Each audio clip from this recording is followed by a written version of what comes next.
Because we're going to Washington, everyone!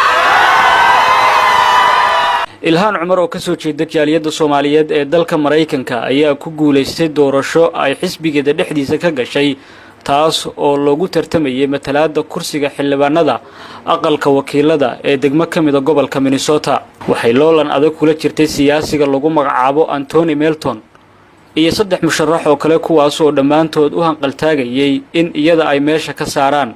dhowrkii maalmood ee ugu dambeeyay ayay Ilhaan la kulmaysay cadaadis xooggan iyo dhaleecayn intooda badan looga soo jeedinaya baraha bulshada.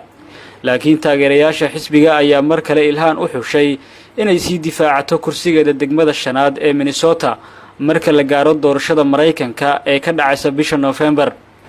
tirada codadka ay heshay Ilhaan ayaa ah 57.4 halka musharaxii kale ee isaguna u soo dhawaa uu helay 39.2.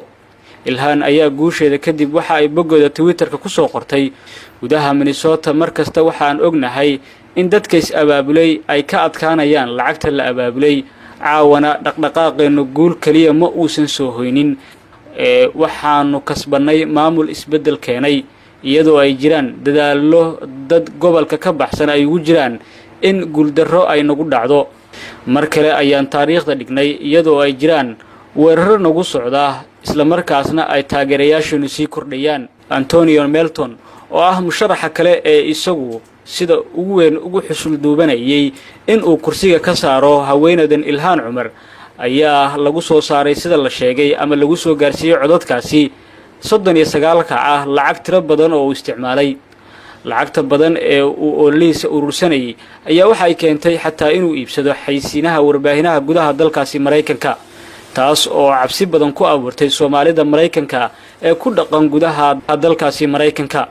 balse taas ayaa wax badan ka bedelay guushii Ilhaan waxaana Soomaali badan ay rajo wanaagsan ka muujiyeen in guulo kale oo waaweyn ay soo hayn doonto Ilhaan Cumar.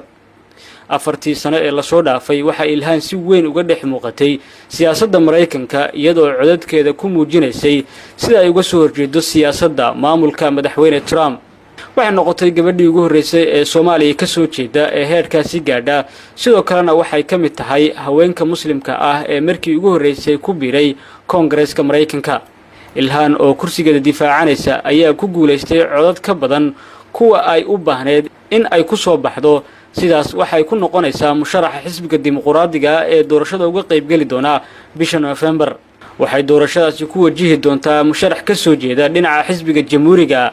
xisbiga dimuqraadiga ayaana wax walwal ah ka qabin natiijada doorashada November ay ka filayaan Ilhaan Cumar. Cabdiqani Boos, SBC.